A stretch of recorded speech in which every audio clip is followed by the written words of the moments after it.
For more, let's go to Brussels and Andrew Murphy. He's the aviation manager at the advocacy group Transport and Environment. Thank you for speaking with us here on France 24.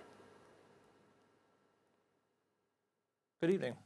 So the Paris Air Show getting underway amid this wave of what the Swedish, I think, call flight shaming, and it seems to have gathered steam in other countries throughout Europe. Last week, the head of the International Aviation Transport Authority was expressing concern over this movement.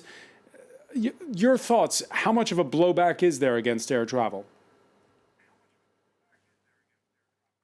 Yeah, I think the public are really waking up to the huge and growing climate impact of aviation.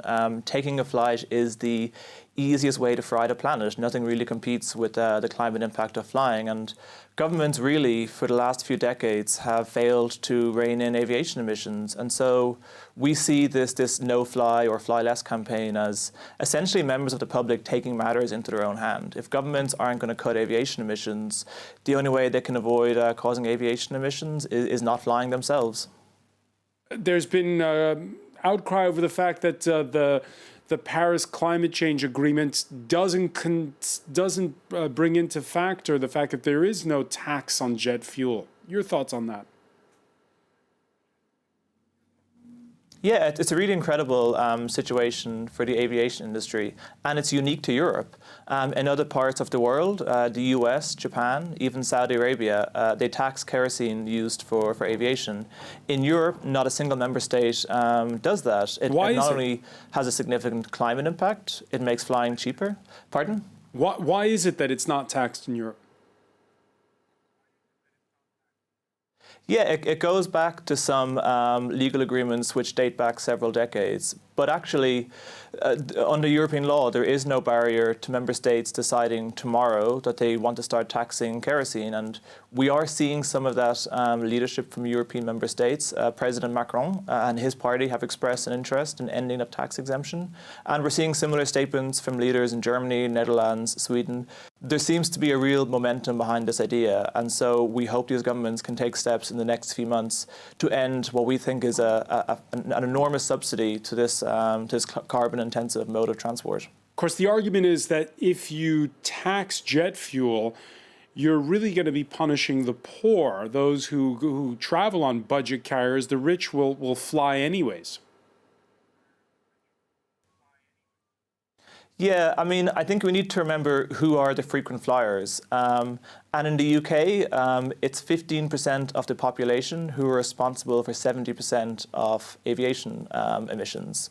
And so when you tax aviation, what you're doing really is you're taxing frequent flyers, you're taxing the well-off who fly most frequently, and many of the people who are struggling economically today don't fly at all. I think it's a myth that somehow we've democratized air travel.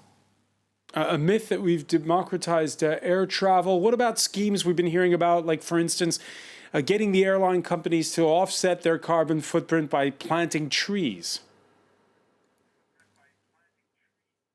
Yeah, this is a policy the aviation industry has been pushing for several years now. It's what's known as purchasing an offset. And we have many years' experience with this policy, and time again, it shows it doesn't work.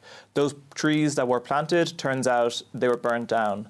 That wind farm which you paid to be built, turns out was going to be built anyway.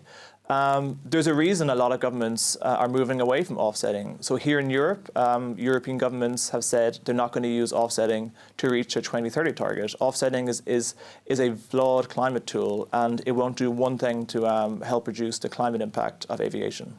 Andrew Murphy, one final question. We saw at the outset of that report there was a demonstration of electric planes.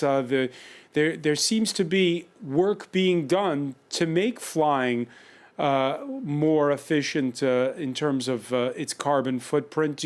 Could the future still be bright for flying?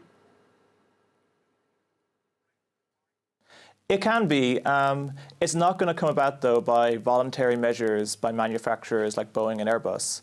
When we want to see big breakthrough technologies to reduce emissions from a sector, we need governments to step in and put in place strict CO2 limits, to start taxing the fuel used. It's only when we really get governments acting that we're going to see emissions be reduced from aviation. Electric aircraft are a long way from reality, but what Boeing and Airbus are producing is thousands of traditional jet engines, and they're posing a huge threat to the climate. Andrew Murphy of the advocacy group Transport Environment, many thanks for being with us.